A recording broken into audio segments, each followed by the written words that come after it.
বলো তুমি কেন পারো না? অবশ্যই তোমার কপালে অভিশাপ লাগছে, কারো বদদোয়া লাগছে, না হয় এইরকম পোড়া কপাল হইতে পারো না।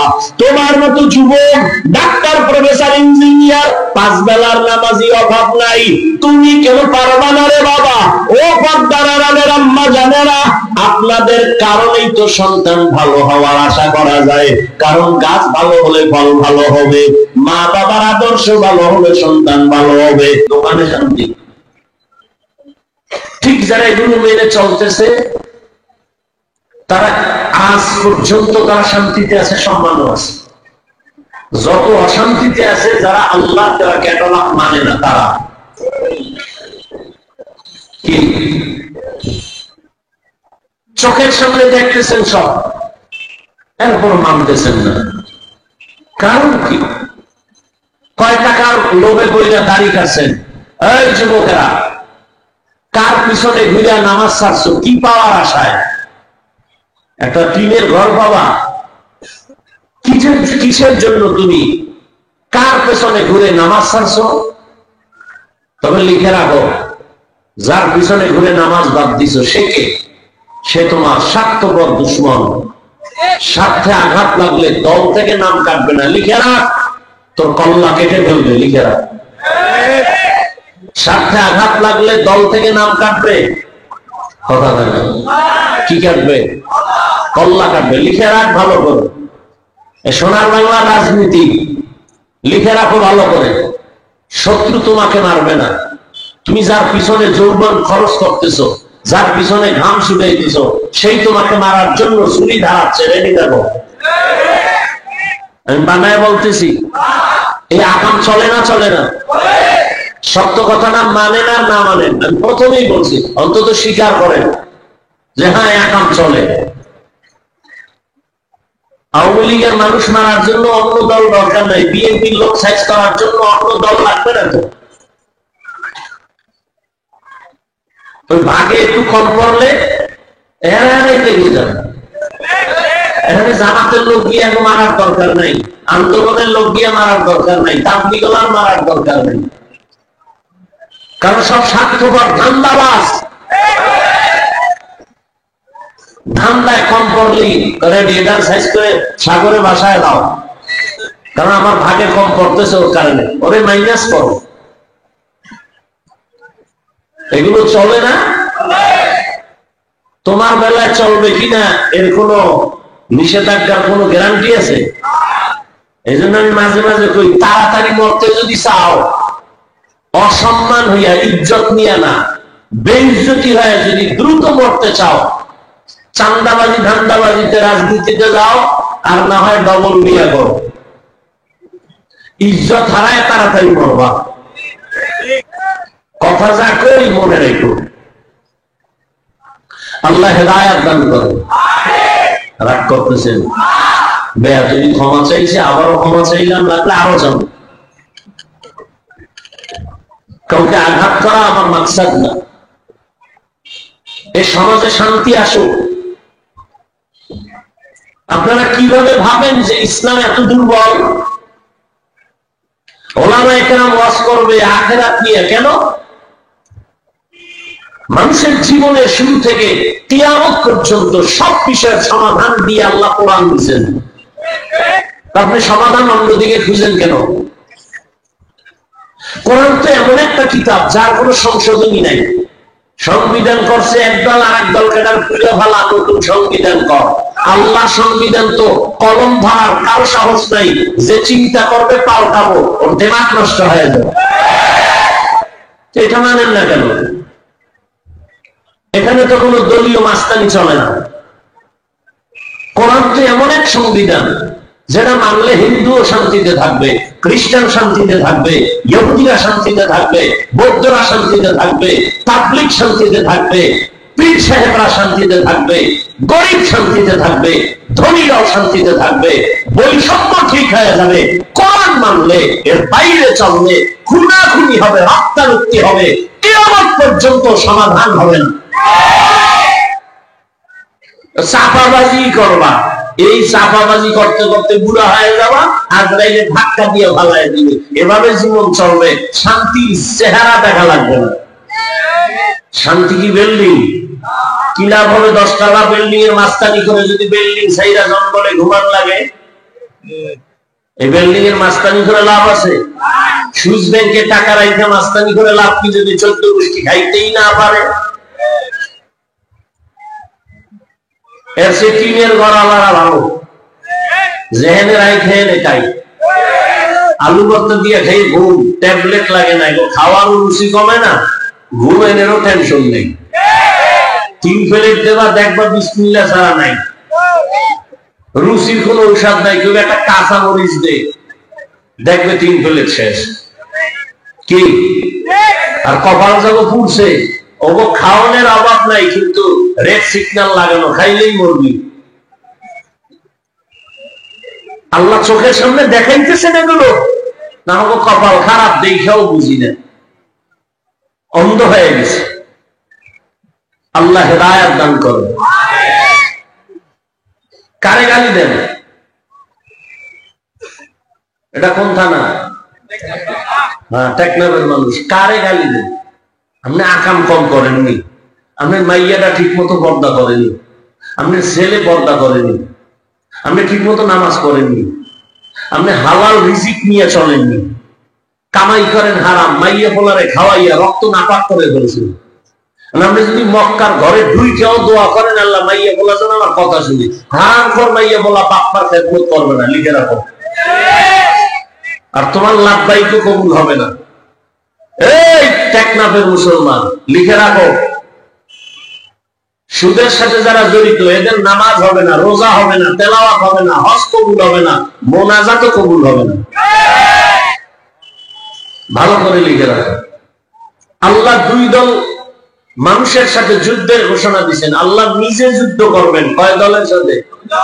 কি মনে হয় খুশির কথা? এক দলের কথা আছে কোরআনে, আর এক দলের কথা আছে বুখারী শরীফ। কোরআনের বর্ণিত দল যার সাথে আল্লাহ নিজে যুদ্ধ করবেন, এরা সূক্ষ্ম কি খবর? আর বুখারীতে যাদের কথা আছে আল্লাহ নিজে যুদ্ধ করবেন যাদের সাথে, ওরা ওলিয়া উলিয়ার দুশমন। কি দুশমন বলেন? এই জন্য আমি সারা বাংলাদেশে ঘুরে ঘুরে কসম করে বলি, কসমের কথা আরো গ্রান্টেড। অবিশ্বাস করলে ঈমান দুর্বল। আল্লাহর জাতের কসম, যারা বলে ওলিয়া উলিয়া মানি না, এরা কোরআন মানে না, বুখারী মানে না, এরা ভণ্ড। এদের যারা ভণ্ড বলে না, তারাও ভণ্ড। আল্লাহ হেদায়েত দান করুন। অনেক কথাই বলে ফেললাম। আমি যে আয়াত পড়েছি রাসূলের একটি হাদিসের অংশ পড়েছি। ইখলাস ও রুহানিয়াতের সমন্বয়ে সহিহ নিয়তে সহিহ তরিকায় কিছু কথা আমাকে বলার মতো, আপনাদেরকে শুনবার মতো আল্লাহ পাক তৌফিক দান করে। মোবাইল ওয়ালারা একটু কি হুজুরে সেই কথা ভুলে গেল, লাজ লজ্জা না থাকলে কেমনে? আমার মা কয় যারে কথায় ধরেন ওরে জামিন বাড়িতেও ধরেন। ওই ১৫০০ বছর আগে নবী বলে গেছেন, লা ঈমানা লিমান লা হায়া আলা, যাদের লজ্জা নেই এদের ঈমান নেই। ২৪টা ঘন্টা মোবাইল নিয়ে মরেন, মাওলায় বেহেশতের বাগানে নিয়ে এসে ১-২ ঘন্টা মোবাইল না চালালে কি গতি হবে আপনার বলেন তো? ফাঁকা হয়ে গেছে মোবাইল নিয়ে, মানে যাও একটু রহমত পাইব, ওটা কপালটাও খেয়ে দেবে। কপাল পুরলে আমি হাফিজুর রহমান কেন, মক্কা মদিনার ইমাম কেন? কপাল যদি পুড়ে যায় রসুলের বয়ানও কপাল খুলে না। মনে রাখো কথাগুলো যুবক বাবারা, যেই রসুলের চেহারা এক নজর দেখলে 1 সপ্তাহের ক্ষুধা থাকে না, কেমন নবী! যেই রসুলের চেহারার দিকে মায়ার নজরে তাকাইলে জাহান্নামের আগুন হারাম, সেই রসুলকে একবার না 13 বছর দেখছে, বয়ান শুনলো, এরপরও কালেমা বলেনি। এত বড় বেঈমানের নাম আপনাদের জানা আছে? বলেন তো কে? আবু জাহাল। এর নাম কপাল। যে রসুলের বয়ান শুনছে, চেহারা দেখছে, এরপর কালেমা, এর নাম কপাল। অন্যদিকে 27 বছরের যুবক তরবারি নিয়ে যায় নবীজিকে জবাই করবে। কয় বছরের যুবক? নবীজিকে জবাই করার জন্য দৌড়ায়, চেহারা দেখেই তরবারি ফালায়, নবী মাফ করে দেন, কালেমা পড়ায় দেন। এর নাম কপাল। এর নাম কি? কপাল যদি পুড়িয়া যায় তো রসুলের বয়ানেও কপাল খুলে না, আর কপাল যদি খুলিয়া যায় তো নবীজিকে জবাই করতে এসেও কপাল খুলে যায়। আপনাদের এই প্রোগ্রামের বয়ান প্রচারণা বহু আগের থেকে চলতেছে, অনেকে আসার নিয়ত করে আসতে পারে নাই, আর একদল আসছে ঠিক কপাল খারাপ, বেহেশতের এই প্যান্ডেলের মাঝখানে ঢুকতে পারে নাই, কপাল খারাপ। এরা কোথায়? মহিলা প্যান্ডেল তাওয়াফ করে, আর এই চিল্লাবানা, এখানে চিল্লা চিল্লির কোন আওয়াজ আমি করি না। হ্যাঁ, চিল্লাবা, চিল্লানোর জায়গা আছে আলাদা, আওয়াজটা জমা রাখো, এটা কামে লাগবে। আওয়াজ বহু দামি জিনিস। মুসলমানের অস্ত্র নাই, বাড়ি নেই, সব ফকির নিয়ে আমরা, এরপর সব অস্ত্রধারী টাকাওয়ালা, সব দুনিয়ার বেঈমানরা আমাদের নিরস্ত্র মুসলমানকে ভয় পায়। কেন? আমাদের আওয়াজের নাম আছে। আমাদের আওয়াজের কি আছে? দাম। আওয়াজ এখানে না, আবার ডাক আসবে, জালেমের বিরুদ্ধে যুদ্ধ করা লাগবে, ওই ডাকে আওয়াজ দিতে হবে। এই জন্য রিজার্ভ রাখো, এখানে ঠান্ডা মাথায় কথা শুনো, শুধু সময় নষ্ট করো না। আল্লাহ, রাস্তাঘাটে ঘুরে, দোকানপাটে ঘুরে, আর তাজা তাজা কবিরা গুণা করে নাই। ওয়াজ উপলক্ষে মার্কেট কেন? 2-4 ঘন্টা ওয়াজ শুনবেন, এখানে আবার কিসের মার্কেট? আবার সেই মার্কেটে খেলনার দোকান কেন, বেলুনের দোকান কেন? সেখানে বেপর্দা নারী ঢুকবে কেন, পুরুষ ঢুকবে কেন? এই নগদ তাজা কবিরা গুনার দায়ভার কে নিবে? এখানে না, সারা বাংলাদেশের হালাতেই, সব জায়গায় ওয়াজ এখন ফ্যাশন হয়ে গেছে। আমাদের বক্তাদের ওয়াজ করা পেশা, শ্রোতাদের বয়ান শোনা নেশা। এই যে এত লোক রাস্তায় ঘুরবার ভাবে, ও অনেক লোক, লাভ কি যদি ফজরে মসজিদ খালি থাকে? যে এত লোক এখানে, অধিকাংশ ফজর পড়ে নাই, জহুর পড়ে নাই, আসর পড়ে নাই, মাগরিব পড়ে নাই, এশাও পড়ে নাই। এরকম আশিকের রাসূল এখানে কেউ নাই? কত বড় বেয়াদব! এর বড় কয় নামাজ না পড়লে কি হবে, দিল পরিষ্কার। এরকম বেয়াদব আছে। আল্লাহ হেদায়েত দান করুন। وَأَمَّا مَنْ خَافَ مَقَامَ رَبِّهِ وَنَهَى النَّفْسَ عَنِ الْهَوَى فَإِنَّ الْجَنَّةَ هِيَ الْمَأْوَى। আল্লাহ তাআলা বলেন, হাসরের ময়দানে আমি আল্লাহর আদালতে দাঁড়াইয়া হিসাব দেওয়ার ভয়ে যারা দুনিয়াতে নিজেকে গুনাহ থেকে বাঁচায় রাখবে, আমি আল্লাহ ওয়াদা করলাম তাকে বিনা হিসাবে জান্নাত দিয়ে দিব।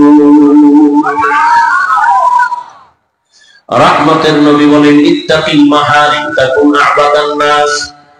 আল্লাহর নিষিদ্ধ জিনিস থেকে নিজেকে বাঁচাও, তো আল্লাহর আদালতে তোমার মর্যাদা বেড়ে যাবে, মানুষের কাছেও সম্মান বেড়ে যাবে। সম্মান বাড়াইবেন কে? আল্লাহ। আরে বাড়াইবেন মানে বাড়াইয়েই তো মানুষ বানাইছেন, তা বাড়াইবেন মানে মানুষ তো আল্লাহ বানাবার আগেই শ্রেষ্ঠত্ব দিয়া মানুষ বানাইছেন। মানুষ বানাইয়া শ্রেষ্ঠ মর্যাদা দেন নাই, শ্রেষ্ঠ মর্যাদা দিয়া মানুষ সৃষ্টি করছেন। ওয়ালাকাদ কাররামনা বানি আদম ওয়া হামালনাহুম ফিল বাররি ওয়াল বাহরি ওয়া রাযাকনাহুম মিনাত তাইয়্যিবাত ওয়া ফাদ্দালনাহুম আলা কাসীরিন মিম্মান খালাকনা তাফদীলা। বনি আদম বড় দামি, বানাইয়া দামি না বানানোর আগেই? জমিনের ভেতরে নূরের সৃষ্টি ফেরেশতারা শ্রেষ্ঠ না? আগুনের সৃষ্টি জিনেরাও শ্রেষ্ঠ না। আল্লাহর সিদ্ধান্ত একমাত্র মাটির সৃষ্টি মানুষ হলো শ্রেষ্ঠ। ঘোষণা কার? স্থায়ী না অস্থায়ী? বলেন। মানে নাই কে? বলেন। বক্তার এলেম আমল দিয়ে বয়ান হয় না, বয়ান হইতে দুইটা পুঁজি লাগে। অমুক বক্তার বয়ান ভালো হইল না কেন, আমরা অনেকে বলি, আজীবন পারলে মনে রাখবেন বা লিখে রাখবেন, দুই পুঁজি না থাকলে ওখানে বয়ান ভালো হবে না। একটা পুঁজি বাতিনি আল্লাহর রহমত, আর একটা পুঁজি প্রকাশ্য জাহিরি শ্রোতাদের অন্তরের একনিষ্ঠ মহব্বত। এই দুই জিনিস যদি না থাকে বয়ান হয় না। যত বড় এলেমওয়ালা হোক, হেডমে বয়ান চলে না, আলোচনা চলে, বয়ান চলে না। কোন এক যুবকের পুলিশে দুইটা নিয়া এমন থানায় আটকাই দিছে, বেতের বাড়ি কান্দে না। আর এটা এমন এক মজলিস যেখানে আল্লাহর প্রিয় বান্দারা বয়ান করেন, আর 200 হাত দূরে বৈশা যুবক হাউ মাউ করে কান্না করে। ভাবো বিবেক দিয়া, এই যুবকটারে মারলো কে, কাঁদে কেন? এটা সেই প্যান্ডেল, এটা সেই মজলিস। অতএব এটা চাকরিখানি কথা না। আলোচনা করা আর বয়ান করা এক না। আল্লাহ বুঝার তৌফিক দান করেন। নূরের সৃষ্টি ফেরেশতা শ্রেষ্ঠ না, আগুনের সৃষ্টি জিন শ্রেষ্ঠ না, একমাত্র মাটির সৃষ্টি মানুষ হলো শ্রেষ্ঠ। সিদ্ধান্ত কার? স্থায়ী নয় স্থায়ী? মানে নাই কে? ইবলিস মানে নাই। কেন? গায়ের জোরে কয় না, যুক্তির ব্যানারে মানে নাই। আল্লাহ বলেন, আমি মানুষকে সৃষ্টির শ্রেষ্ঠ মর্যাদা দিয়া বানাইছি। মানুষ এত দামি, জমিনের মধ্যে চলার মতো আমি রাস্তা করে দিয়েছি, পানির মধ্যে চলার মতো উত্তম ব্যবস্থা করে দিয়েছি। যেই লোহা পানির মধ্যে ছেড়ে দিলে নিচে যায়, ডুবে যায়, মানুষের মেধা খাটাইয়া ওই মানুষ ওই লোহা দিয়া স্টিমার বানাইয়া সমুদ্রের ভেতরে চলে, এক দেশ থেকে ভিন্ন দেশে যায়। আমি আল্লাহ এই মানুষের জন্য উত্তম খানার আয়োজন করেছি। গর্তের পিপিলিকার খানাও আমি দেই, উড়ন্ত পাখির পেটের খানাটাও আমি দেই। সমুদ্রের ভেতরে হাজারো কোটি কোটি কোটি ধরনের মাছ, এগুলোর খানাও আমি আল্লাহ দেই। জঙ্গলের প্রাণী আছে হাজার হাজারের খানাও আমি দেই, মানুষের খানাও আমি দেই। তবে মানুষের খানার মতো সুস্বাদু মজাদার প্রিয় হালাল খানা জমিনে আর কাউকে দেওয়া হয় না। মানুষ ভাত খাবা, চাল খাবারে দিয়ে দিছি যাতে ক্ষতি না হয়। রুটি খাবা, গমটা খাবারে ঢুকাই দিছি যাতে তোমার ক্ষতি না হয়। তুমি তরমুজ খাবা, খাবারে ঢুকাই দিছি। তুমি আপেল খাবা, খাবার করা। আমি আল্লাহ পাক গোশত খাবা, তাও খাবার দিয়ে দিছি, ফসলের খাবার। সব খানা খাবার দিলাম। মাছগুলো খাইবা, সেখানেও খাবার লাগাই দিছি। খাবার ফালাইয়া এরপরে প্রসেসিং করে সুন্দর করে রান্না করো। আমি তোমাদের জন্য যে খানা দিলাম, এই সুন্দর খানায় কোনো ভেজাল নাই। যদি কোনো ভেজাল থেকে থাকে, বেঈমান মানুষ ভেজাল ঢুকাইছে, আমি আল্লাহ কোনো খানায় ভেজাল ঢুকাই নাই। নিমখারাম মানুষ। এজন্য আমি এক বয়ানে সেদিন বলেছি, পশু পশু এত ক্ষতি করে না, মানুষ হইয়া মানুষের যেই পরিমাণ ক্ষতি করে। একটা পশু, একটা কুত্তা তার বাচ্চার ক্ষতি করে না, একটা বিলাই তার জাতি বিলাইয়ের ক্ষতি করে না, একটা শিয়াল তার জাতি ভাই শিয়ালের ক্ষতি করে না, নদীর মধ্যে মাছ মাছের ক্ষতি করে না। মানুষ এত বড় নিমখারাম, মানুষ হইয়া মানুষের 24টা ঘন্টাই খালি ক্ষতির কল্পনা। ওরে মারা যায় কেমনে, ওর দোকানে লস কেমনে হবে, ওরে কেমনে সমাজে লজ্জা দেওয়া যায়, ঠিক নেই? 24 ঘন্টা খালি আকামেরই চিন্তা ভাবনা নিয়া, ঘুমের মধ্যে আকামের চিন্তা, ঘুম থেকে উঠাও ক্ষতির চিন্তা। কেমন মানুষ হইলা? قال رسول الله صلى الله عليه وآله وسلم خير الناس من ينفع الناس। আল্লাহর নবী বলেন, দুনিয়াতে সবথেকে ভালো মানুষ ওই ব্যক্তি যার দ্বারা অন্যের উপকার হয়, ক্ষতি হয় না। এরে আমার কলিজার যুবক বাবারা, দুনিয়াতে আসার থেকে কি উপকার করেছো? তোমার ব্যবহারে মা কষ্ট পাইয়া বসে আছে, তোমার আচরণ এত খারাপ, চরিত্র এত খারাপ, তোমার আচরণে মাও বেজার, বাবা বেজার, শিক্ষক বেজার, আলেম ওলামা বেজার, মুরব্বীরাও বেজার, বন্ধুরাও বেজার। মনে মনে চাই তুই এখন যদি মইরা যাও সবাই বুঝি, মাও বলবে একটা চরিত্রহীন মরে গেছে, আমি বিপদ থেকে বেঁচে গেলাম। মনে মনে বলবে, যদি উপরে কাঁদবে সন্তানের মায়া, কিন্তু মনে মনে খুশি একটা বেয়াদব মরে গেল, কারণ এর চরিত্রের কারণে মানুষের কাছে আমি মা লজ্জা পাই। কি অর্জন করলা জীবনে? যে বাপসাপ দেখাও মনে হয় বড় বুজুর্গ, অথচ সবার বদদোয়ার চাদরে আটকানো আছে। ভয় লাগে কোন সময় চাকার তলে মাথা ঢুকে যায়, কখন ঘুমের মধ্যে আজরাইল এসে যায়। আল্লাহ হেদায়েতের দৌলত দান করেন। তো মানুষ বড় দামি,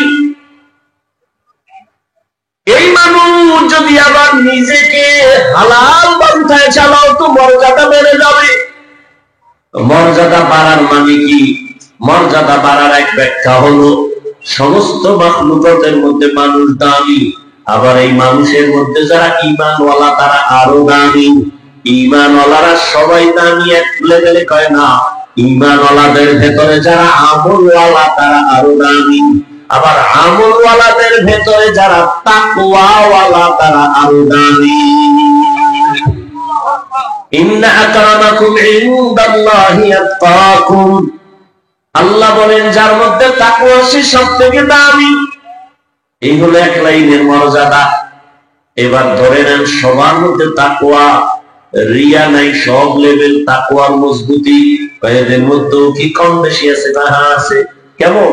নিজের যখন পুরা বিনয়ী হইয়া আল্লাহর দিকে যত আগাবে তার মর্যাদা বাড়বে। তা কেমন বাড়বে?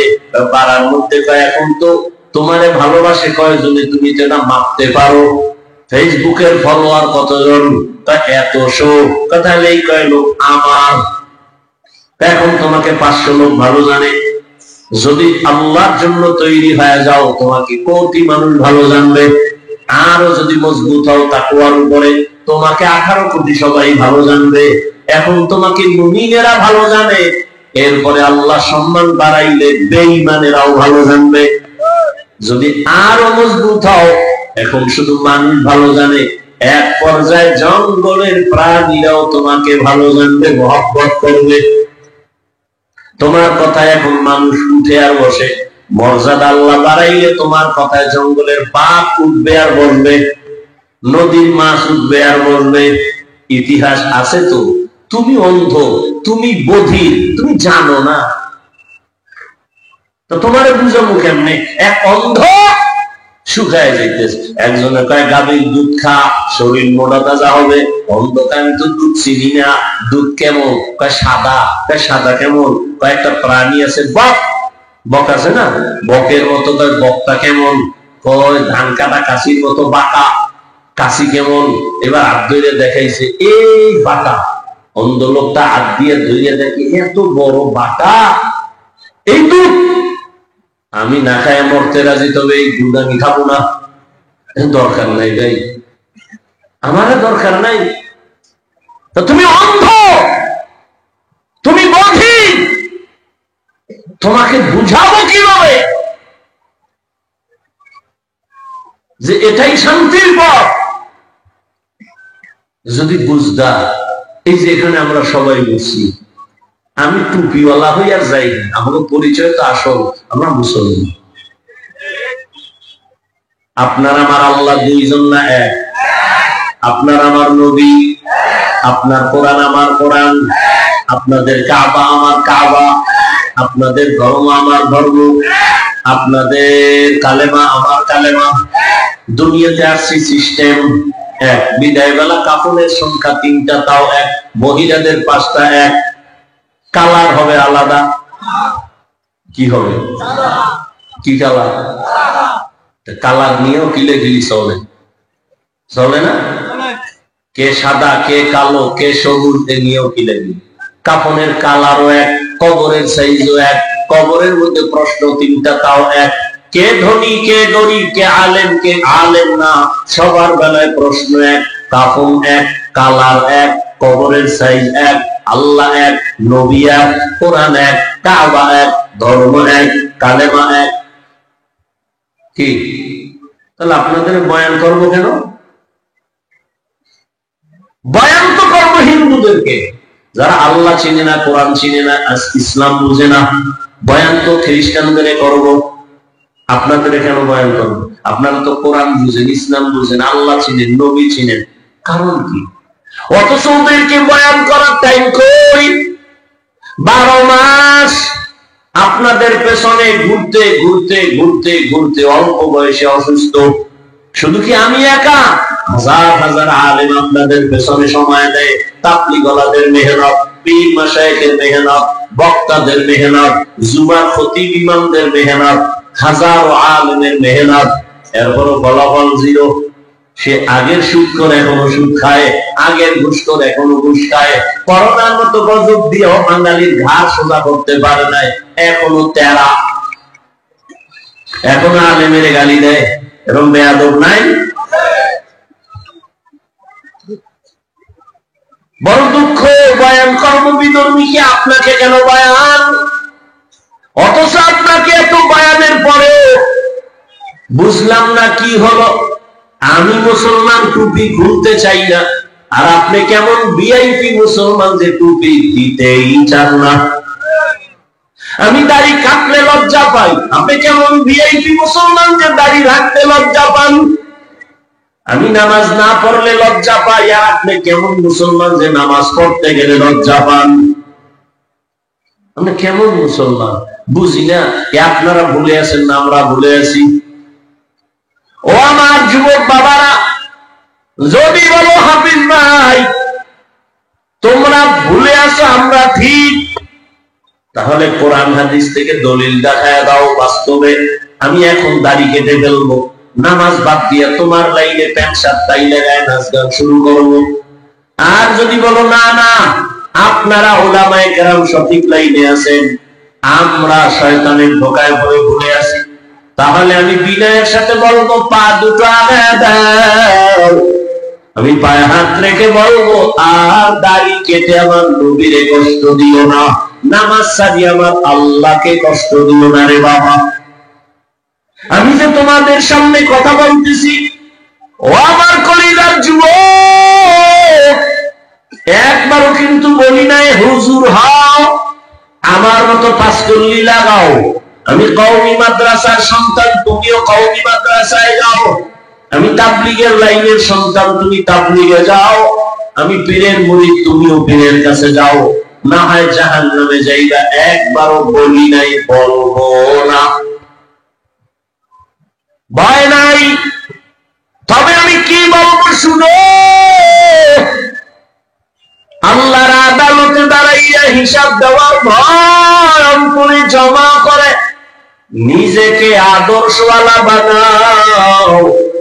স্কুলে পড়ো, কলেজে পড়ো, চাকরি করো, ব্যবসা করো, কোনো বাধা নাই। ডাক্তার হও, ইঞ্জিনিয়ার হও, প্রফেসর হও, সাংবাদিক হও, উকিল হও, ওসি ডিসিএসপি হও, এমপি মন্ত্রী হও। তবে আমার জীবনের বড় দাবি যুবক বাবাদের কাছে, জীবনে বেয়াদব হইবা না। ডাক্তার হও, বেয়াদব হইও না। ইঞ্জিনিয়ার হও, বেয়াদব হইও না। বলতে পারো হাফিজ ভাই বেয়াদব হব না, তার ব্যাখ্যা কি? বলে 3 জায়গায় বেয়াদবি করবা না। জীবনে যদি গলায় চুরিও লাগে, 3 জায়গায় বেয়াদবি যেন না হয়। যদি হয় তোমার আর আগে বিছানায় পড়ে যাবে। ভালো করে মনে রাখিও যুবক বাবারা, 1 নম্বরে মা বাবার সাথে বেয়াদবি করবা না, শিক্ষকের সাথে বেয়াদবি করবা না, 3 উলামায়ে কেরামের সাথে বেয়াদবি করবা না। মা বাবার কষ্ট দিলে যদি বদদোয়া লেগে যায়, মরার আগে পঙ্গু হয়ে পড়ে যাবি। যদি শিক্ষকের কষ্ট দেওয়ার বদদোয়া তোর কপালে লাগে, লেখাপড়া হারিয়ে যাবি। আলেমের সাথে বেয়াদবি করে যদি কষ্ট দাও, বদদোয়া কপালে লেগে গেলে চরিত্র আর জীবনে ভালো করতে পারবা না। অতএব তুমি যত বড় ইঞ্জিনিয়ার হও না কেন, চরিত্র যদি ঠিক না থাকে, সব জায়গায় তাসলিমের মতো জুতার বাড়ি খাবি। ডাক্তার হইয়াও তোর কপালে শান্তি নাই। আর যদি সবার দোয়া নিয়ে চলো, তাহলে ডাক্তার হলে শুধু টেকনাফ না, পুরা বাংলাদেশের মধ্যে সম্মান বেড়ে যাবে। সবাই মাথায় নিয়ে সম্মান করবে। আল্লাহ পারে না? পারে না? সেজন্য তোমার চরিত্র ঠিক রাখতে হবে, নিজেকে সুস্থ রাখতে হবে। মা বাবার দোয়া, শিক্ষকের দোয়া, উলামায়ে কেরামের দোয়া লাগবে। এই সবগুলো জবাই করতেছো গজবের মোবাইল দিয়ে। চরিত্র শেষ। তোমার মধ্যে আছে বলতে কিচ্ছু নাই। মোবাইল তোমাকে ধ্বংস করে ফেলেছে, তোমার খবর আছে শুধু রুহু। রুহুটা আজরাইল নিয়ে গেলে তুমিও নেই। কোরআন শরীফ মাথায় লইয়া কইলো এই জাতি মানতে চাইবে না, কপাল বুঝছে না। ওর মা ছাড়তে রাজি, মোবাইল ছাড়বে না। বাপ ছাড়তে রাজি, মোবাইল ছাড়বে না। খানা ছাড়বে, মোবাইল ছাড়বে না। ওর কপালে এমন করা বুঝ। সারা রাত দরওয়াজা জানালা বন্ধ করে মোবাইলটা সামনে নিয়ে সারা রাত চোখের জিনা, কানের জিনা, জবানের জিনা, অন্তরের জিনা। এই মোবাইল দেখতে দেখতে দেখতে দেখতে চেহারা নষ্ট, কিডনি নষ্ট, হার্ট নষ্ট, ব্রেন দুর্বল, চোখের পাওয়ার কমছে, কানের পাওয়ার, জবানের সব কিছু দুর্বল। পরীক্ষা করো হসপিটালে গিয়া, তোমার বিশ্বাস হয় না? আজকে বাসায় যায় গুগলে সার্চ দাও, টাচ মোবাইল দেখলে অঙ্গ প্রত্যঙ্গের কি কি ক্ষতি হয়, চিকিৎসা বিজ্ঞানীরা ডিটেলস ওখানে বিস্তারিত লিখে রাখছে, দেখো। আর যার কপাল খারাপ, তো একটু আগেই বয়ান করলাম, কপাল যদি খারাপ হয়, আমার বয়ান কেন, রসুলের বয়ানও কপাল খুলবে না, এটা একটু আগেই বললাম। আল্লাহ হেদায়েত দান করুন। হ্যাঁ হ্যাঁ, লেখাপড়া শেষ, চরিত্র শেষ, কিচ্ছু নাই মোবাইলের কারণে, চরিত্র নেই। এরপরও তো মানুষের একটা শখ থাকে যে এই জিনিসটা কর্ম কর্ম কইরে যখন ফেলছি, এবার ফিরে যাই, এরপরও ফিরবে না। জীবনে তো কম নামাজ ছাড়লা না, কত নামাজ ছাড়তে হবে বলো? আর কতবার নামাজ ছাড়লে তোমার আশা পূর্ণ হবে, তারপরে তওবা করবা। বয়ান চলতেছে, এত বয়ান, এত বয়ান, এত বয়ান, না খাইয়ে মানুষ বয়ান শুনে, মাটির মধ্যে বয়া গেছে, বালুর মধ্যে বয়ান শুনে, জানে বয়ানের পরে খাওয়ান নাই, কিছু নেই, এরপর কষ্ট করে শুনে মানে না কেন? মানে না কেন? জানে মিথ্যা কথা বলা হারাম, চুরি করা হারাম, ডাকাতি হারাম, নাচ দেখা হারাম, গান শোনা হারাম, অন্যের ক্ষতি করা হারাম, মা বাবার হক নষ্ট করা হারাম, ভাইয়ের হক নষ্ট করা হারাম, বোনের হক নষ্ট করা হারাম, প্রতিবেশীর হক নষ্ট করা হারাম, সব জানে, মানে না কেন? আল্লাহর আদালতে দাঁড়াইয়া হিসাব দেওয়ার ভয় নাই। এই একটাই সমস্যা। একটা সন্তান যখন মা বাবাকে ভয় করে, মা বাবার সামনে অন্যায় করে না, মাইনের ভয়। একটা ছাত্র যখন শিক্ষকের ভয় করে, শাস্তির ভয়, অন্যায় করে না। ঠিক আল্লাহর কোন বান্দা যদি আসলেই আল্লাহকে ভয় করে, ওই বান্দা গলায় ছুরি লাগাবে, দাড়ির মধ্যে অস্ত্র লাগাবে না। হর কে দারত খৌফ হক দর দিল মাদারম জান্নাতুল মাওয়া দেহত রামাম জুজবা আতজি জে মখাত ইনসোজা ফজলে উ আমস্তে দর জুমলা জাহা। বাদশাহ হারুন রশিদের নাম শুনছেন? কথা বলেন না কেন? তার স্ত্রীর নাম কি? খবর নেই, দুনিয়া সব জানে। বাদশাহ হারুন রশিদ একদিকে বড় বুজুর্গ, অন্যদিকে রাষ্ট্রের পরিচালক, রাষ্ট্রের ইমাম, মসজিদের ইমাম। নেতা তো এমনই হওয়া উচিত, রাষ্ট্রের ইমামতি করবে, নামাজের ইমামতি করবে। কি আমার নেতা কথা এরকম? এখন রাষ্ট্রবাদ দিয়ে ইমামতিতে দিলে দেখবেন সেজদার থেকে নাই। কি আল্লাহ হেদায়েত দান করুন। বাদশাহ হারুন রশিদের স্ত্রী জুবায়েদা খাতুন কোরআনের হাফেজা, 100 নারী তার কাজের মহিলা। এই 100 কাজের মহিলা সবাই কোরআনের হাফেজা।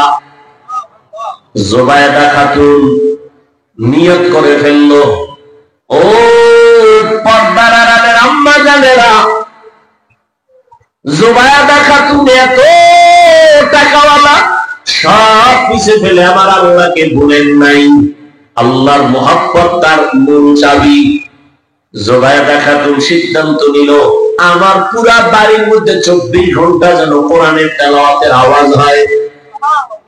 100 মহিলা কোরআনে হাফেজা বাদ করে দিল, তুমি আধা ঘন্টা কোরআন পড়ো, এরপরে কাজে নামো। তুমি 20 মিনিট কোরআন পড়ো, তারপরে কাজে নামবা। এরপরে আর এক মহিলা, তুমি 20 মিনিট কোরআন পড়ো, তারপরে কাজে নামো। এমন ভাবে শিডিউল করে দিছে, 24টা ঘন্টা জুবায়েদা খাতুনের বাড়ি শুধু তেলাওয়াতের আওয়াজ। আমাদের আম্মাজানরা কি পরিমাণ করে, আপনারা কি পরিমাণ করেন, আমরাই করি না। সারাটা বছর একটা খতম দিতে পারি না, কপাল কত খারাপ। অনেক কপাল পোড়ার ঘরে কোরআন শরীফ আছে, বছর বছর হয়ে গেল, জীবনে খুইলাও দেখে নাই ভেতরটা কেমন। ওদিকে আর এক দল আল্লাহর বান্দারা কাটা খায় লবণের ছিটা দিয়া কয়, কোরআনের অর্থ না যাই না পড়লে লাভ নাই। এমনি তো নাচনেওয়ালা বুড়ি, আর যদি পায় ঢোলের বাড়ি, এমনি কোরআন পড়ে না। এমন সুযোগ আর একটা পাইছে, অর্থ না যাই না পড়লে লাভ নাই, ঘর থেকে কোরআন নামা, তাড়াতাড়ি দূরে সরা, এটি বাড়ি নেই, বর্দোয়া নিয়ে লাভ নেই, না ঘর থেকে। কি উপকারটা করছে? এই জন্য বললাম, ও টেকনাফের মুসলমান, ইসলামের ক্ষতি ইহুদি, খ্রিস্টান, হিন্দু, বৌদ্ধ কি করেছে? ইসলামের ক্ষতি আমার দেশে ইসলামওয়ালারা বেশি করেছে। প্রত্যেকটা পদে পদে ইসলামের ক্ষতি। হিন্দু করেনি, ইহুদি করেনি, খ্রিস্টান করেনি, বৌদ্ধরা করেনি, নামদারি মুসলমান মুনাফিকরা করেছে, এখনো করতেছে। আমি আপনাদের পাও ধরে ধরে ধরে ধরে বুঝায় বুঝায় বয়ান করি, বেশি বেশি আমল করবেন। আর একদল আল্লাহর বান্দারা কয় বেশি আমল লাগে না। কই যাবেন আপনারা? কোন তো আমি আপনাদের পায়ে ধরে বলি আমল করেন। দুনিয়াতে যারা লাভবান হয়েছে, শুধু মূল ডিউটি করে লাভবান হয় নাই, সবাই ওভার ডিউটি করে লাভবান হয়েছে। কি ডিউটি? Over duty. ঠিক আখিরাতের লাইনে যারা দামি হবে, মূল ডিউটি করে দামি হবে না, ওভার ডিউটি করার কারণে দামি হয়ে যাবে। 5 বেলার নামাজ পড়া মূল ডিউটি ফরজ, ইশরাক, আওয়াবিন, চাষ, তাহাজ্জুদের নামাজ ওভার ডিউটি নফল। ফরজই পড়ে না, নফল দিয়ে কি করবে? শুনে রাখেন, বলে গেলাম, আপনার না বেশি বেশি হাদিস কম, আমি হাদিস বলে যাই, লিখে রাখেন। কিয়ামতের ময়দানে ফরজ আমলের ত্রুটি পূরণ হবে নফলের আমল দিয়ে। আপনি নফলই নাই তো কেমনে পূরণ করবেন ফরজের ঘাটতি? কোন ধান্দায় পড়ে আছেন আল্লাহই ভালো জানেন। রাসূলের স্পষ্ট হাদিস, দুনিয়াতে ফরজ আমল যা করি ত্রুটি যুক্ত, এগুলোর ঘাটতি পূরণ করতে লাগবে নফল আমল। নফলের খবর নেই। আল্লাহ হেদায়েত দান করুন। আপনি বলেন আমল লাগে না, আর আমি চ্যালেঞ্জ দিয়ে বয়ান করি সারা দেশে, আল্লাহ মানুষ বানাইছে নয় আমল করার জন্য। আর আপনি কানে হেডফোন লাগায়া বয়ান শুনেন, হেডফোন লাগায়া লেকচার শুনেন, আমল লাগে না। আর আমি পাও করে সারা দেশে বয়ান করি, আল্লাহ মানুষ বানাইছেনি আমলের পরীক্ষা। রহমতের নবী আমার সারা রাত আজকে গাড়িতে বৈশা বৈশা রাসূলের হাদিস দেখলাম, তাহাজ্জুদের ফজিলতের হাদিস দেখলাম। রহমতের নবীর ফরজ নামাজের থেকে সব থেকে লাগাতার একটা আমল ছিল তাহাজ্জুদের আমল। এটা দেখতে দেখতে পাইলাম যদি নবী কোনো অসুস্থতার কারণে রাত্রে তাহাজ্জুদ করতে পারতেন না, জোহরের নামাজের আগে তাহাজ্জুদ করে ফেলতেন, তাহাজ্জুদের কাজা করে ফেলতেন। আর আপনার কে ধান্দায় ফালায় আমল লাগে না? আল্লাহ হেদায়েত দান করুন। এত ফিতনা ধর্ম নিয়া, ইসলাম নিয়া এই বাংলাদেশে ভাষা নাই বলা। নিজের কপালে পুরছে, অন্যের কপাল পড়াবার ফিকিরে নামছে। বাদশা হারুন রশিদ তিনি একদিন রাস্তার রাজপ্রাসাদে অনেক বড় বড় আলেমরে দাওয়াত দিলেন। বলবো উলামায়ে কেরামের কাফেলা চলে আসলেন হারুন রশিদের রাজপ্রাসাদে, সুন্দর মেহমানের আপ্যায়নের ব্যবস্থা করলেন। উলামায়ে কেরাম আপ্যায়িত হলেন, সব খাইয়ে লইয়া রাজপ্রাসাদে বসছেন। বাদশা হারুন রশিদ শুধু রাষ্ট্রের নেতা না, আল্লাহর প্রিয় একজন বুজুর্গ বান্দা। তো আলেম জিগায়, এই হুজুরেরা কেমন খাইলেন? আলহামদুলিল্লাহ। মেহমানদারি ঠিকঠাক হয়েছে? বলে আলহামদুলিল্লাহ। তো আপনাদের ডাকছি, জিগাইবেন না কেন ডাকছি? জি বাদশাহ মহারাজ কেন ডাকছেন? কয়েক বেশি আমার একটা জিনিস জানার জন্য ডাকছি। কি? আমাকে আপনারা সমস্ত আলেমরা বলবেন, আজকে আমাকে ফতোয়া দিয়া যাবেন। আমি বাদশাহ হারুন রশিদ, আপনারা ছিলেন তো? কাহা ছিলেন। আমাকে বলেন আমি জান্নাতি নাকি আমি জাহান্নামী? বাস এটা ফতোয়া দিয়া যাবেন, আর কিছু না। সব উলামায়ে কেরাম এক আওয়াজ দিলেন, কে জান্নাতি কে জাহান্নামী দুনিয়ার কোন আলেমের বলার ক্ষমতা নাই। হ্যাঁ এতটুকু বলা যাবে, আপনি ভালো কাজ করেন তো জান্নাতের পথে আছেন, জান্নাতি বলা যাবে না। আপনি অন্যায় করেন বলা যাবে জাহান্নামের পথে আছেন, কিন্তু জাহান্নামী বলা যাবে না। বাদশা হারুন রশিদ মজাক করে, কথা খাওয়াই হইল কি? যেই পরিমাণ খাওয়াইলাম একটা লাইন তো করে দিলেন, জান্নাতিও বলতে পারবেন না, জাহান্নামীও বলতে পারবেন না, তা আমি আপনাকে খাওয়াইয়া লাভ হইল কি? দুঃখ,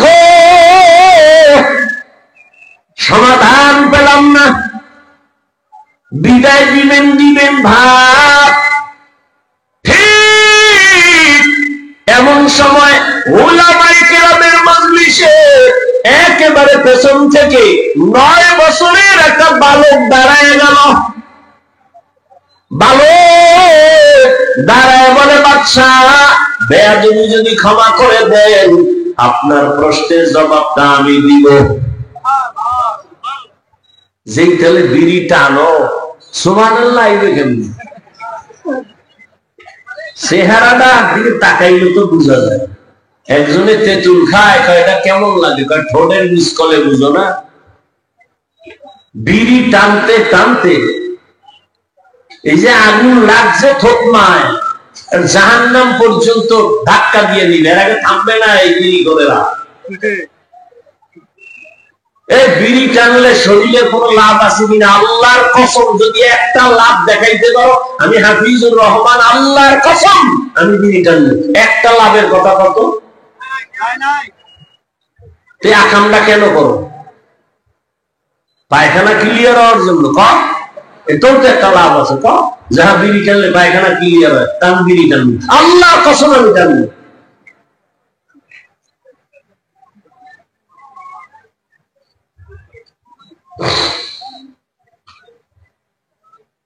সুবহানাল্লাহ না? সারাদিন গালি জবানে, গীবত শেখায়াত, এই জবানে নেক আমল আসবে কিভাবে? নেক আওয়াজ আসবে কিভাবে?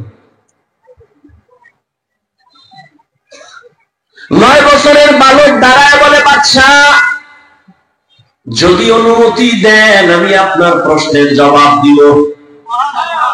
বাচ্চা হারুন রশিদ খুশি হয়ে দাও দেও কইলেইব না, সিস্টেম অনুযায়ী সামনে নিয়ে আসেন। উজিরে আজম তাড়াতাড়ি বাচ্চাটাকে সামনে আনো। 9 বছরের বালক দাঁড়ায় বাদশা প্রশ্নটা আবার করেন। প্রশ্ন হলো, আমি হারুন রশিদ জান্নাতি না জাহান্নামী? বাচ্চা 9 বছরের বালক কয়, জবাব দেওয়ার আগে আমার কথা আছে। বলো কি? কয়, যে প্রশ্ন করে সে বড় না যে জবাব দেয় সে বড়? বাদশা হারুন রশিদ কয়, জবাব দেনেওয়ালা তো খানিকটা বড়। বেয়াদবি মাফ কইরা আমারে সিংহাসনে বসায় আপনি নিচে আসেন। বাদশা হারুন রশিদ তো বেয়াদব না, দুনিয়াদার রাজ সম্রাট না, সে তো আখিরাত মুখী একদম বাদশা। যখনই বলছে ওজিরে আজম রে কয় তাড়াতাড়ি বাচ্চাটাকে সিংহাসনে আনো, নিচে বিছানা দাও, আমি নিচে বলবো। 9 বছরের বালকের সিংহাসনে বসাইয়া বাদশা হারুন রশিদ নিচে গিয়া বসলেন। এবার বাচ্চা 9 বছরের বালক সিংহাসনে বইয়াই ডাক দিয়া কয়, রে বাচ্চা, বেয়াদবি মাফ করবেন। প্রথম আমি আপনাকে বলবো, কোরআনের ইলম থাকলে তো সম্মান এমনই হয়। বুঝেননি কিছু? 9 বছরের বালক প্রথম ইনজেকশন দিয়ে দিল। কোরআনের ইলম থাকলে তো সম্মান এমনই হয়। এত বড় নামি দামি বাদশা নিচে বসিয়া 9 বছরের বালকের সিংহাসনে বসাইছে। চেহারায় বসে নাই, আল্লাহ দেওয়া ইলমের বরকতে এখানে বসা হয়েছে। মেরা জাদু করদন বেসাও খলতে রাদাতন জওয়াবে বাসওয়াব আপনা দারত দোস্তে খলকা জানেরা নিস্তে ই খসলত একে দিনদারেরা। সম্মান কে দেয়? আল্লাহ দেওয়া সম্মান কত দামি জানো?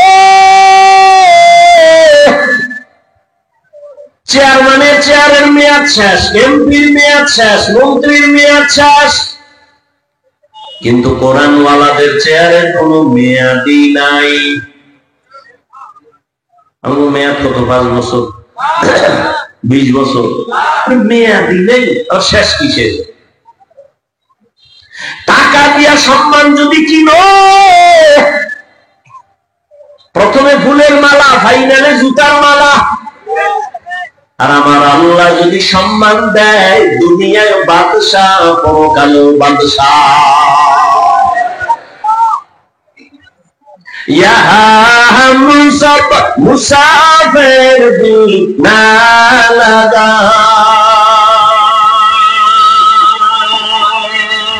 अहले दिल की नजर से रूह करता जा, यहाँ हम सब मुसाफिर दिल ना लगा, अहले दिल की नजर से रूह करता जा, शाह दौलत सब फकीर नेक ने, शाह दौलत सब फकीर नेक ने, जिंदगी में बंदगी तू और नहीं, जिंदगी में बंदगी तू कर नहीं, जिंदगी में बंदगी शर्मिंदा है, जिंदगी में बंदगी शर्मिंदा है, जिंदगी में बंदगी कुल बंदगी, बंदगी में जिंदगी शर्मिंदगी। अरे আমার খলিদার যুবক বাবারা, ও বৃদ্ধ বাবাজি, ও শুনেন মা বোনেরা, 9 বছরের বালক সিংহাসনে বসিয়াই ভাষণ দিয়া দিল, এলেমের সম্মান তো এমনই হয়। আল্লাহ এলেমের কারণে আল্লাহ সম্মান দিছে। আমার চেহারা টেকনাফের চেয়ারে বসায় নাই। যত সম্মান আমার আল্লাহ দেওয়া, আর কারো দেওয়া না। সম্মান দিছে কে? আল্লাহ সম্মান দিছেন। এই কারণে হাজারো মানুষ খাওয়ার চিন্তা নাই, ঘুমের চিন্তা নাই, বসার চিন্তা নাই, যে যেখানে সেইভাবেই আছে, কিং কর্তব্য বিমূল হয়ে আছে, কোথায় খেয়াল নাই, ওই বাড়ি কই গাড়ি, কই টাকা কই খাওন, কোন চিন্তাই মাথায় চাপে না, শুধু বয়ান শুনতেছে। এটা বাবার দেওয়া না, আমার আল্লাহ তাআলার দেওয়া। আল্লাহ যাকে সম্মানিত করেন সে দুনিয়ার বাদশা, আখিরাতেও বাদশা। এরা নবীরা আশিক। ওই 9 বছরের বালক এবার ডাক দিয়ে কয়, বাদশা আপনি প্রশ্নটা আবার করেন। বলে, আমি বাদশা হারুন রশিদ, বলো জান্নাতি নাকি জাহান্নামী?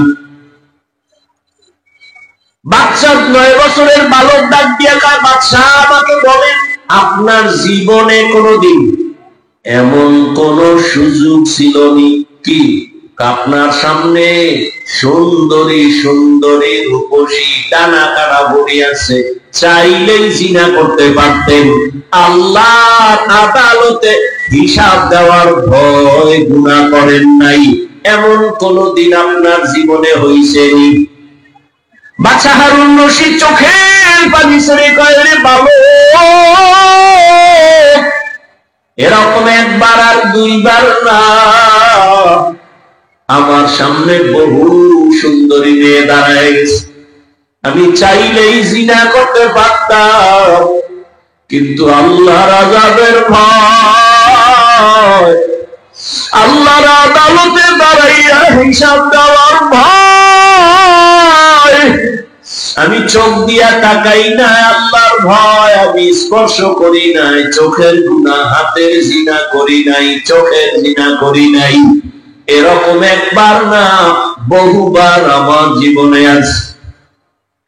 আমি আল্লাহর ভয়ে গুনাহ থেকে নিজেকে আটকায় রাখছি। ও আমার কলিজার যুবক, দুইটা পায়ে হাত রাইখা বলি, রে বাবা, জীবনে তো রাতের বেলা মোবাইলে জিনা কম করলা না, আর কত রাত জিনা করলে তোমার আশা পূরণ হবে, তারপরে তওবা করবা। ও আমার কলিজার যুবক বাবারা, মনে চাইছে পার্কে পার্কে দৌড়াবা, দৌড়াইছো, এখন কি তওবা করবা না? জীবনে কত মেয়ের জীবনের উপরে হামলা করেছো, আরো কত জীবন তুমি ওই পথে চলার পরে আশা পূরণ হবে, তারপরে তুমি তওবা করবা। এখন দুটো পায়ে হাত রেখে বলি, ফিরিয়া যাও। ভয় লাগে কোন দিন জানো? 2004-এর মতো ইন্দোনেশিয়ার সুনামি শুরু হয়ে যায়, কক্সবাজারের সাগর কোন সময় যেন গরম হয়ে যায়। ওরে ইন্দোনেশিয়ায় এই পরিমাণ গুণা চলতেছিল সমুদ্রের পারে। 2004-এর ইতিহাস পড়ো, ওই সব বাড়ি গাড়ি ধ্বংস হয়ে গেল। এখনো তাকাইয়া দেখ, ওই আমেরিকার বলিউড আর হলিউডের গোষ্ঠী যেখানে থাকে, আগুন নিভছে, ফেসবুকের গোলামেরা নিভছে। আল্লাহ দেখাইতেছে যে আমেরিকার আঙ্গুলের ইশারায় গোটা দুনিয়া চলে। আজকে আল্লাহ পাক ওদের মাথার উপরে আগুন লাগায় দিচ্ছে, ওর 14 গোষ্ঠীর ক্ষমতা নাই ওই আগুনকে নিয়ন্ত্রণ করবে। ও আল্লাহর বান্দারা, আমার তো ভয় লাগে, আল্লাহর কসম করে বলি, আমি দিল থেকে বলি, কক্সবাজারে যখনই ঢুকি আমার ভয়। আল্লাহ যদি একটু ইশারা দিয়ে দেয় সমুদ্র গরম হয়ে যা, ঘুমের মধ্যে দেখবি কক্সবাজার জেলা সুদ্ধা সাগরের তলে চলে যাবে। শরীয়তপুরের নড়িয়া থানার মানুষ ঘুমায় রইছে, ওই নদিয়া ইসা বাড়ি সুদ্ধা পানির তলে মানুষ ছিল ঘুমের ভেতরে, সব চলে গেল। গ্রামকে গ্রাম পানির নিচে চলে গেল। ও যুবক, ও বৃদ্ধ বাবাজি, ও পর্দার আড়ালের মা, একটা ঘরের মধ্যে 4টা 5টা রুম। এক রুমে ছেলে ঘুমায়, আর এক রুমে মাইয়া ঘুমায়, আর এক রুমে বাপ মা ঘুমায়। প্রত্যেকটা রুমে রুমে মোবাইলের জেনা চলে। মাইয়াও মোবাইল দিয়া জেনা, সারা রাত কবিরা গুনাহ দেখে। ছেলেটাও তার রুমের মধ্যে কবিরা গুনাহ দেখে মোবাইল দিয়া। ওদিকে তার মা বাবাও মোবাইল চালায়। মনে হয় জানো এত গুনাহ চলতেছে ঘরে ঘরে, ঘুমের মধ্যে ঠাডা পড়বে। ঘুম থেকে উঠা দেখবে তার চেহারাটা বানর হয়ে গেছে। এই গজব কেন আসে না? মুহাম্মদের উম্মত হওয়ার কারণে আসে না। চিল্লি মেরে বাবা, সেই রহমতের নবী আমার বাচ্চা হারুন রশিদ কাঁদে আর কয়ে, বাবা আমি চাইলেই জিনা করতে পারতাম, কিন্তু আমি আল্লাহর আযাবের ভয় একবার আর দুইবার না, বহুবার আমি সুযোগ পাইয়াও গুনাহ করি নাই। 9 বছরের বালক ডাক দিয়া কয়, আমি চ্যালেঞ্জ দিয়া গেলাম, আপনি বিনা হিসাবে জান্নাতি। ওলামায়ে কেরাম সব দাঁড়ায় গেল, এই বালক, আমরা সব আলেম ওলামারা এই সিদ্ধান্ত দিতে পারি নাই কে জান্নাতি কে জাহান্নামী। 9 বছরের বালক, তুমি কেমনে বলেছো বাদশা হারুন রশিদ জান্নাতি? 9 বছরের বালক ডাক দিয়া কয়, থামো, আমি দলিল দিব কোরআন শরীফ থেকে। নাও, কোরআনের দলিল নাও। আল্লাহ কোরআনে ওয়াদা করেছেন, ওয়া আম্মা মান খাফা মাকামা রাব্বিহি ওয়া নাহান নাফসা আনিল হাওয়া ফাইন্নাল জান্নাতা হিয়াল মাওয়া। যারা আল্লাহর আদালতে হিসাবের ভয়ে গুনাহ থেকে নিজেকে বাঁচাইয়া রাখবে, আল্লাহ ওয়াদা করেন নিশ্চয়ই আমি তাকে জান্নাত দিব বিনা হিসাবে। আলেমরা চুপ হয়ে গেল। এবার খুঁজলো যে এই 9 বছরের বালক এই যে কথা বলছে, এখন তার কথায় মনে হয় আমরা এতগুলো আলেম তার সামনে দুর্বল, এই বাচ্চাটা মনে হয় সবল, সাধারণ কোনো বালক না। ইতিহাস নাও ছেলেটাকে খুঁজতে খুঁজতে খুঁজতে খুঁজতে ঠিকানা নিয়ে দেখে এটা সাধারণ কোনো বালক না, ভবিষ্যৎ জমানার ইমাম হবে ইমাম শাফিঈ রাহমাতুল্লাহি আলাইহি। ও আমার পর্দার আড়ালের মা বোনেরা, ও আমার যুবক বাবারা, পাও দুইটা ধরিয়া বলি, আর কত নামাজ ছাইরা পাওনার থেকে দূরে যাইবা? কোন দিন মরণ হবে জানা নাই। ইদানিং কালে যত লাশ দেখি সব যুবক আর সুস্থ মানুষ। গাড়ির নিচে যুবকের লাশ, পানির নিচে যুবকের লাশ, করোনার ভেতরে যুবকের লাশ, ছাত্র জনতার আন্দোলনে যুবকের লাশ, ঘুমের বিছানায় লাশ পড়ে আছে যুবকের। কয়দিন আর বাহাদুরি করবা? আমি আবারও বলছি, তুমি মাদ্রাসায় যাও আমি বলি নাই, পাঁচকল্লি লাগাও বলি নাই, তাবলিগে যাও বলি নাই, কওমি মাদ্রাসায় যাও বলি নাই।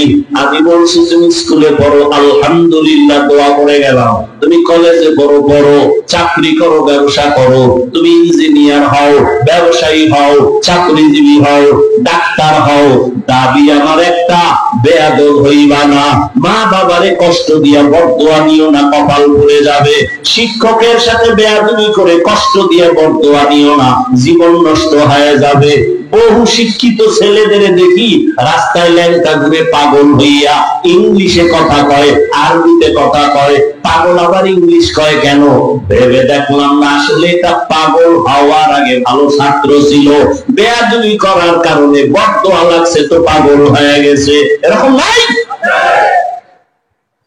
ও আল্লাহর বান্দারা, এবার একটু চোখ বুলাইয়া দেখো, তোমার মতো যুবক জীবনে মাদ্রাসায় পড়ে নাই, আলিফ বা তাও শিখে নাই, স্কুলে পড়ে, কলেজে পড়ে, চাকরি করে, ব্যবসা করে, তোমার মতো যুবক 5 ওয়াক্ত নামাজ পড়নেওয়ালা আসেনি। তোমার পায়ে হাত বিবেকের প্রশ্ন করো, তুমি কেন পারো না? আমি বলে গেলাম অবশ্যই তোমার কপালে কারো অভিশাপ লাগছে, কারণ তোমার মতো যুবক র‍্যাব আর্মি পুলিশ বিডিআরের চাকরি করে নামাজ পড়ে, তুমি কেন পারো না? তোমার মতো যুবক নদীর মতো মাছ ধরে নামাজ ছাড়ে না, রাস্তায় গাড়ি চালায় নামাজ ছাড়ে না। এই দুনিয়ায় যত ভালো সন্তান আছে মায়ের অবদানের কারণে। এরে আম্মা জান, এ কারণেই তো আপনাদের সম্মান। আপনারা নবীদের মায়ের মতো মা, সাহাবায়ে কেরামদের মায়ের মতো মা, আপনারা খাদিজা রাদিয়াল্লাহু আনহার মতো নারী, ফাতেমা রাদিয়াল্লাহু আনহার মতো দামি নারী, আয়েশা রাদিয়াল্লাহু আনহার মতো দামি নারী। এরে আম্মা জান, আপনার মতো কত মা বোনেরা এখনো আছে বেপরদায় চলে না, কখনো তারা নামাজ ছাড়ে না, কখনো স্বামীর মাল নষ্ট করে না, মোবাইলে সময় নষ্ট করে না। আপনারা কেন পারবেন না? এখনো সময় আছে, তওবা করেন, আর বেপরদায় চলবেন না, নামাজ ছাড়বেন না, স্বামীর মাল খেয়ানত করবেন না, মোবাইলে সময় নষ্ট করবেন না। সন্তানটাকে আদর্শ ডাক্তার বানাবেন, আদর্শওয়ালা ইঞ্জিনিয়ার বানাবেন, আদর্শওয়ালা প্রফেসর বানায় যাবেন, আপনার জীবনটাও ধন্য হয়ে যাবে। এখনো সময় আছে তওবা করার। ও আমার বাবাজিরা, যুবক বাবারা, এখনো সময় আছে, তওবা করো। মনে মনে আল্লাহকে বলো, হে আল্লাহ, জীবনে তো কম দাড়ি কাটি নাই, নামাজ কম সারি নাই, বেপরদায় কম চলি নাই, মানুষের ক্ষতি কম করি নাই, আজকে থেকে তওবা করলাম। মরিয়া গেলে যাব, আর নামাজ ছাড়বো না, দাড়ি কাটবো না, বেপরদায় চলবো না, মা বাবার সাথে বেয়াদবি করবো না। শিক্ষকের দোয়া নিয়া, উলামায়ে কেরামের পরামর্শ নিয়া, নবীজির আদর্শ মেনে জীবন চালাবো। তওবা করার মতো যদি নিয়ত হয়, মুনাফিকি যদি না থাকে, খাঁটি তওবার নিয়ত যাদের আছে, দুটো হাত আমার আল্লাহকে দেখায় দাও। আয় আল্লাহ, হাতগুলো কবুল করে নেন, তওবা কবুল করে নেন, তওবার উপরে মজবুত হইয়া চলার মতো তৌফিক দান করেন, আমিন।